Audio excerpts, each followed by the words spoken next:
Bonjour à tous, c'est une double fête aujourd'hui. Bonne fête de travail à ceux qui sont déjà actifs et bonne fête électorale avec la campagne qui a démarré aujourd'hui même pour les communales du 17 prochain. Vous êtes bienvenus aux 13h sur Canal 3 Bénin. Voici les titres. Un discours, juste un discours en lieu et place de la célébration officielle de la fête du travail comme par le passé. La ministre Adidjat Matisse, en charge de la fonction publique et du travail, a adressé un mot à la communauté des travailleurs du Bénin. C'est le coronavirus qui a imposé cette sobriété, a-t-elle dit. Nous l'entendrons. Et les travailleurs de leur côté qui ruminent après avoir fulminé il y a quelques 2 ans contre le vote de certaines lois comme celle qui ne concède que 10 jours de grève par an à tout agent. Noël Chadaré de la COSI Bénin, vous l'avez sur les images, est revenu sur la question à l'occasion de cette journée consacrée aux travailleurs du Bénin et du monde. Mois de Ramadan chez les musulmans, mois de partage aussi. Des personnes en situation difficile à Cotonou ont reçu des dons de la Ligue islamique mondiale. C'est le début d'une vaste campagne de distribution de vivres et autres qui va couvrir l'ensemble du territoire national béninois. Vous trouvez dans ce 13h les contours et les acteurs à l'origine de cette bonne œuvre charitable. Bienvenue à ce rendez-vous d'information sur la 3. C'est la journée internationale du travail aujourd'hui. Au Bénin, tout comme ailleurs dans le monde, la coutume de célébration va changer à cause du contexte de crise sanitaire qui oblige à une sobriété et à une absence de chaleur, contrairement aux années passées où les travailleurs et leurs employés se retrouvaient à travers leurs représentants pour échanger des cahiers de doléances et autres gentillesses. Hier, la ministre en charge de la fonction publique et du travail au Bénin a délivré un message aux travailleurs et leur a rappelé le point des démarches pour améliorer leurs conditions. Voici un bout de son message, ici découpé par Clément Tchadé et Moufid Sabouran. Chers travailleurs du Bénin, mesdames et messieurs, cette année, la célébration de la Fête internationale du travail intervient dans un contexte international inédit, marqué par la pandémie de la COVID-19. Cette situation, malheureusement, n'a pas permis de procéder, comme à l'accoutumée, à l'organisation de la cérémonie officielle de réception des cahiers de doléances des centrales et confédérations syndicales. Aussi, voudrais-je, à l'occasion, remercier les secrétaires généraux des centrales et confédérations syndicales d'avoir bien voulu transmettre à mon département ministériel, pour le compte du gouvernement, les cahiers de leurs doléances. La Fête internationale du travail, au-delà de sa dimension historique et festive, se doit d'être une opportunité offerte à tous les partenaires, gouvernement, syndicats, patronat, d'examiner ensemble les progrès réalisés au cours de l'année écoulée et les préoccupations nouvelles inhérentes au monde du travail. Il me plaît de rappeler que la célébration de la Fête internationale du travail est un moment privilégié, une occasion singulière pour mener des réflexions nécessaires et fécondes au renforcement de la promotion du dialogue social et à l'amélioration de l'environnement socio-économique afin d'ouvrir les perspectives pour un devenir de la nation. Mon département ministériel a, dans le domaine de la mise en œuvre de la politique de l'État en matière de travail, axé ses efforts sur le renforcement des capacités des infrastructures de travail et les moyens d'intervention de l'administration du travail pour permettre aux inspecteurs du travail d'accomplir dans de bonnes conditions leur mission. Je voudrais rappeler que dans le cadre de la lutte contre la propagation de la COVID-19, le gouvernement a pris plusieurs mesures préventives de riposte, dont la mise en œuvre ralentit quelque peu les activités économiques, comme c'est d'ailleurs le cas dans le monde entier. À ce sujet, je voudrais saluer la contribution des partenaires sociaux et leur accompagnement dans la mise en œuvre de ces mesures pour le bien-être des travailleurs et de la population, gage d'une reprise accélérée des activités de tous les secteurs à brève échéance. Je voudrais par ailleurs réaffirmer l'engagement du gouvernement à poursuivre les efforts dans l'accompagnement des entreprises en vue de préserver la santé et la sécurité des travailleurs, de sauvegarder les emplois et d'assurer la survie des entreprises. C'est sur ces mots d'engagement, de sollicitation et d'exhortation que je voudrais souhaiter une bonne fête du travail à tous les travailleurs du Bénin. Voilà, Adidjat Matis au micro donc de Clément Achadé et Moufid Sabouran. Du côté des représentants des travailleurs, on passe le temps à dresser le bilan de ces 12 derniers mois au Bénin. À la CSA Bénin, par exemple, Ansem Amoussou trouve que l'on a fait des avancées en termes de satisfaction des doléances des travailleurs, même si ce n'est pas à un rythme intéressant pour le travailleur. Ce qui ne l'enchante pas, par contre, c'est le rythme et le temps de travail du cadre de concertation et de dialogue social. Le syndicaliste en a dit un peu plus ici, au micro d'Akime Sédou Oseni et de Moufid Sabouran. Je ne dirais pas que rien n'a été fait. Hein. Vous savez, il y a des points qui ont évolué. On a beaucoup évoqué la question des travailleurs qui sont depuis plus de 10 ans sans salaire, des gens qui sont sans contrat. Aujourd'hui, il y a des commissions qui travaillent avec la présence de nos représentants et qui nous rendent compte au fur et à mesure. C'est vrai que ça ne va pas au rythme que nous aurions souhaité, mais il y a quand même de petites avancées qui se font. Et nous avons évoqué d'autres questions qui sont importantes mais qui n'ont pas bougé. Je veux revenir sur la question du SMIC, sur la question de l'augmentation du point d'indice pour permettre d'améliorer un peu le pouvoir d'achat des travailleurs pour tenir compte justement de l'ambiance économique actuelle. Nous avons évoqué la question de la hiérarchisation des salaires consécutive à l'augmentation du SMIC depuis plus de 5 ans. Ces questions malheureusement n'ont pas évolué. Et il y a eu d'autres questions qui sont apparues, notamment la question de l'évaluation pour ce qui concerne l'enseignement, et vous avez vu comment ça a été géré. Et pour ce qui concerne les sociétés qui sont aujourd'hui en difficulté, disons, dans le point de mire du gouvernement en termes de restructuration, je veux parler de la Sonacop, je veux parler du PAPME. Nous avons évoqué ces questions-là avec le gouvernement l'année dernière. Et je vais dire, malheureusement, ça n'est pas allé dans le sens que nous avons souhaité. Vous savez ce qui se passe aujourd'hui à la Sonacop. Vous savez quelle est la situation donc, de PAPME aujourd'hui et d'autres sociétés. Il y a la société de textile de Parakou. Les travailleurs sont à la maison depuis plus de 3-4 ans, qui sont sans salaire, sans indemnité de départ. Et donc, voilà autant de questions qui n'ont pas véritablement évolué. Mais ce sur quoi on peut mettre l'accent en termes de bilan négatif, c'est le fonctionnement même de la commission de négociation gouvernement central. Vous savez que cette commission est présidée par le ministre d'État, Ablaye Tchane. Et je ne peux pas vous dire le nombre de fois où nous avons demandé à rencontrer que cette commission-là puisse se réunir pour nous permettre d'opiner sur les questions urgentes. Parce que la commission a pour objectif également d'anticiper et d'éviter les crises. Et la dernière fois que nous avons demandé, on nous a dit qu'il fallait attendre. Et puis brutalement, il y a eu cette situation de Covid qui est intervenue et qui a éteint toutes les initiatives de la part du gouvernement. Donc je pense que fondamentalement, il faut regarder le bilan en un an en termes donc de l'efficacité du dialogue social, en termes donc de nouvelles approches dans la pratique du dialogue social. De ce point de vue-là, on n'a pas évolué. Et moi, c'est tout le mal que je voudrais nous souhaiter, qu'il y ait cette prise de conscience que nous pouvons régler la plupart des problèmes. On peut les régler en utilisant vraiment l'outil du dialogue social. Et là où nous n'avons pas réglé, les échanges permanents nous permettent donc d'éviter l'escalade de la tension et de pouvoir continuer d'espérer qu'avec de nouveaux échanges, nous allons pouvoir régler les problèmes.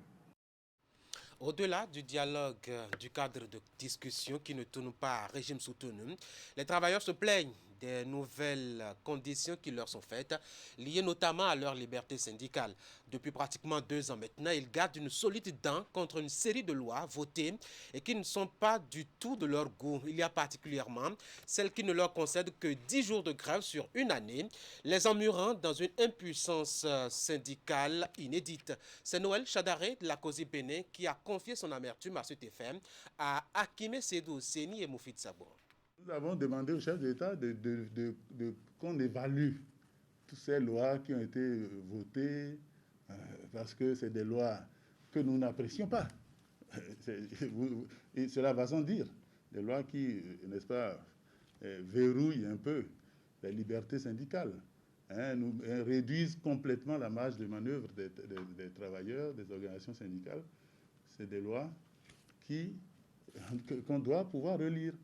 Et donc, nous avons proposé au chef de l'État de les évaluer. Il nous a fait la promesse que ça va se faire, mais il faut attendre qu'on les mette, on les voit au moins pendant 1 année, 2 années. Et nous attendons parce que dans aucun pays, enfin, dans les pays où, n'est-ce pas, la démocratie est une réalité, comme la nôtre aussi, il n'y a pas autant de verrous. On a 10 jours de grève pendant 1 année, n'est-ce pas? Il y a la loi portant statut général de la fonction publique, qui aussi met des restrictions. On a le code, n'est-ce pas, pénal, autant de lois qui font que nous, les travailleurs, nous ne nous sentons pas à notre aise. Et nous souhaitons vraiment que... On espère que, bon, vu le temps, vu que les choses évoluent, que le pouvoir que nous avons comprendra qu'il faut, n'est-ce pas, revoir ces lois. Quand je vois les gens souhaiter qu'on bouge beaucoup plus les choses, en même temps, ils apprécient, félicitent ces lois qui fait qu'on ne peut pas, on ne fait plus grève. Mais même quand on ne fait plus grève, est-ce que ça règle les problèmes? Est-ce que ceux qui parce qu'ils ne font pas grève, est-ce qu'ils sont satisfaits? Est-ce que cela participe de leur rendement? La présence en classe, c'est différent du rendement. C'est ça le problème. C'est vrai, on a des lois qui font que les gens sont obligés de rester, n'est-ce pas, de venir en classe, de travailler, de ne pas faire grève parce qu'il y a des verrous et tout. Mais en même temps, est-ce que les résultats sont là? Est-ce qu'on tire le meilleur de celui-là qui est mécontent, frustré, qui n'a pas la possibilité de dire « je ne suis pas d'accord », revendiquer ce qu'il veut? Est-ce qu'on tire le meilleur de lui? Et même s'il donne quelque chose, ce ne sera pas dans la plénitude de ce qu'il pouvait donner. Voilà, pour l'avis donc de Noël Chadaré de la COSI Bénin sur le droit de grève remanié. On va parler d'autre chose. Si vous avez douté un instant, par prudence en ces temps de fake news, d'un message qui a circulé ces derniers temps et invitant certains corps de métier affectés par les mesures préventives du gouvernement contre le coronavirus à s'inscrire en ligne pour un soutien, eh bien, vous devez être rassuré maintenant. C'est la direction départementale du littoral des affaires sociales et de la microfinance qui en donne l'assurance. Le message émane bel et bien du ministère des Affaires sociales et de la microfinance qui s'est fait appuyer par celui des petites et moyennes entreprises à cet effet, eh bien, pour justement mener la démarche. Suivons ici Geneviève Arao qui donne quelques détails à ce propos. La mise en application de ces mesures a entraîné un ralentissement ou un arrêt des activités de certains concitoyens dans des secteurs de métiers donnés, ce qui pourrait contribuer à aggraver leur situation de vulnérabilité.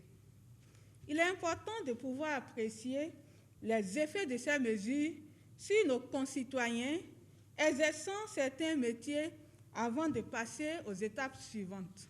Quel est l'objectif poursuivi par ce processus? L'objectif poursuivi en initiant ce recensement est d'abord de faire l'état des lieux, avoir une idée de ceux qui ont été touchés, leur situation géographique, leur niveau d'impact suite à la mise en œuvre des mesures de riposte contre le coronavirus. Ce travail permettra au gouvernement de statuer et de définir des modalités pour d'éventuelles mesures d'accompagnement.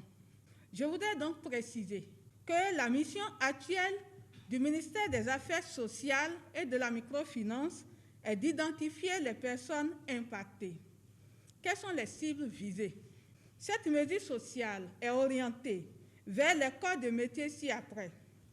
Conducteurs de taxi-bus, que nous appelons communément Toka ici, autocar, taxi interville, taxi transfrontalier et assimilés, donc les apprentis chauffeurs par exemple. Les tenanciers employés de bars, de restaurants, maquis, donc il s'agit précisément des serveurs, des cuisiniers, les aides cuisiniers, les caissiers, les gérants, etc., mais également des tenanciers de discothèques. Il s'agit également des artisans de la branche des soins corporels. Nous voulons citer les esthéticiennes, par exemple, masseurs, les coiffeurs, les coiffeuses, les métiers d'onglerie. Quelles sont les conditions à remplir pour être potentiellement éligibles?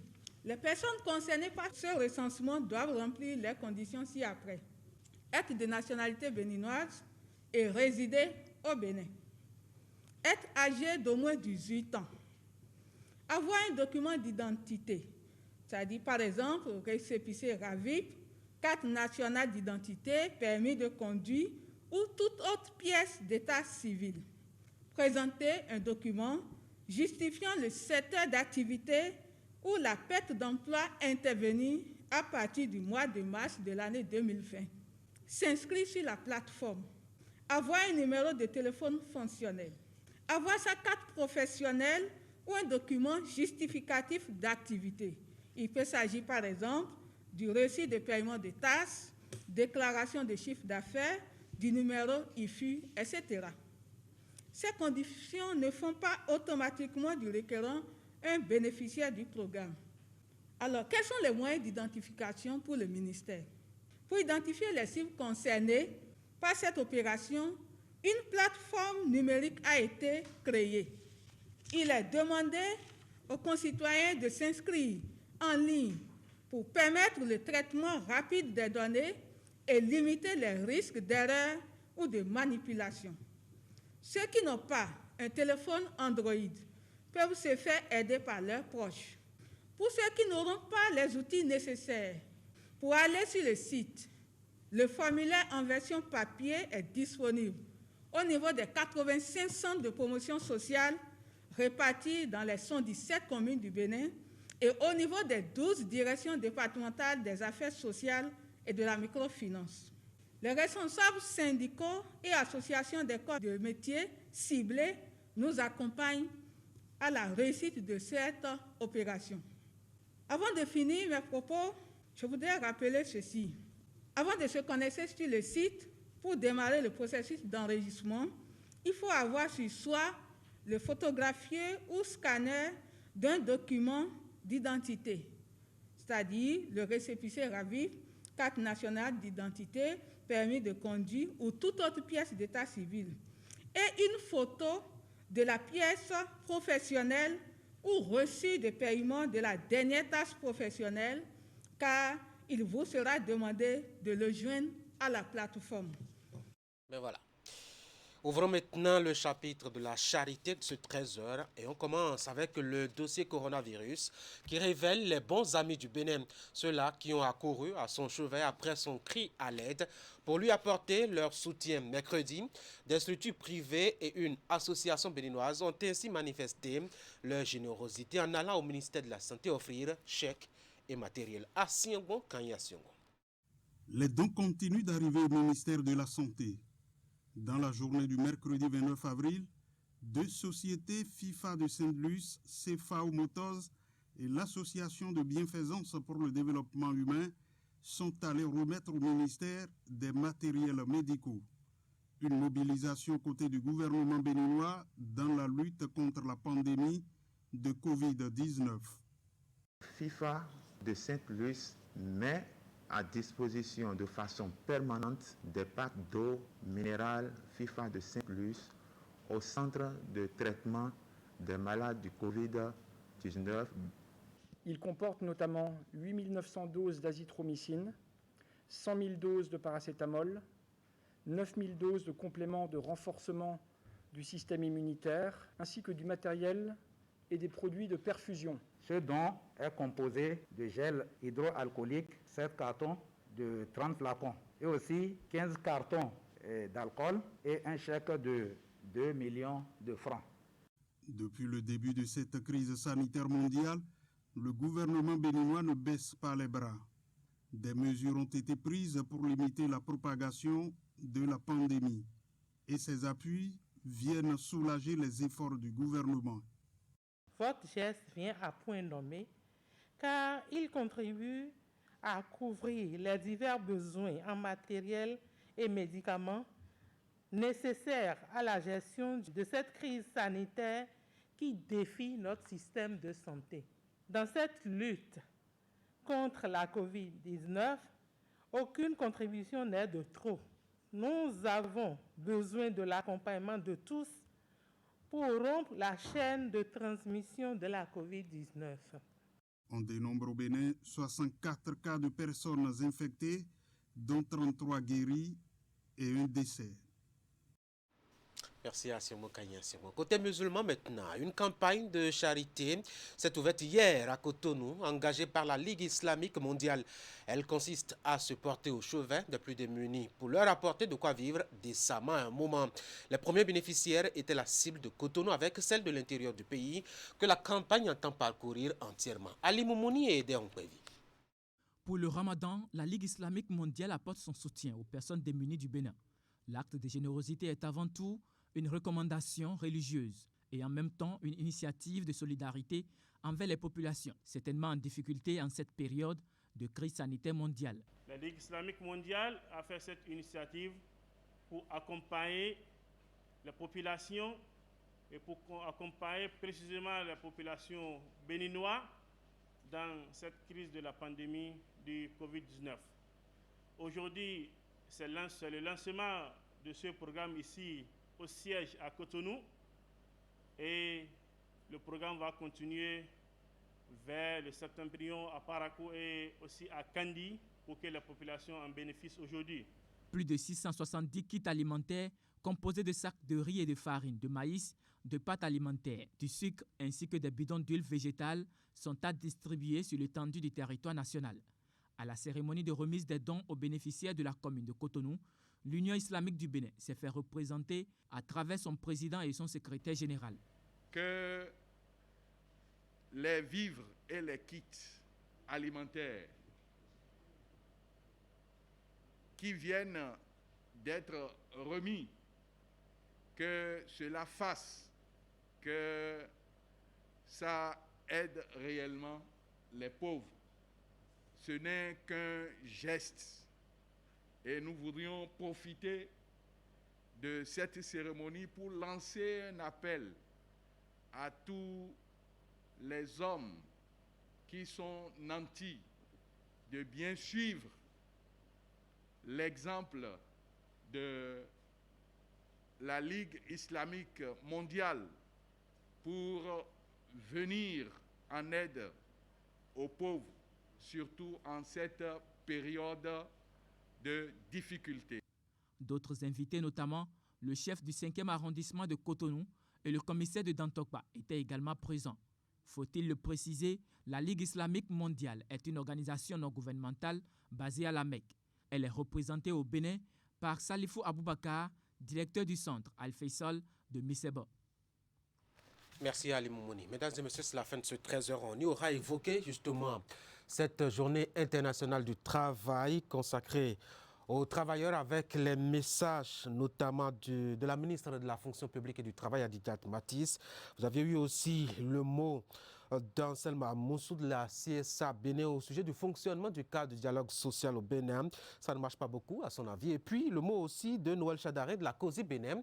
C'est à propos de cette loi votée qui ne concède que 10 jours de grève sur un an aux travailleurs. Et puis on a dit 2 mots justement aux bonnes œuvres réalisées à l'endroit du Bénin dans le cadre de sa lutte contre le coronavirus. Mesdames et messieurs, merci d'avoir été des nôtres. Ce fut un plaisir de vous avoir présenté ce 13h. Juste après moi, vous suivez les messages des partis politiques pour le compte de la campagne électorale pour les communales du 17 mai prochain. D'ici là, vous portez très bien, vous restez fidèles à Canal 3 Bénin. Vous faites l'effort de ne pas trop sortir de chez vous et surtout n'oubliez pas de vous laver les mains. Rendez-vous demain à 13h pour une autre édition du journal.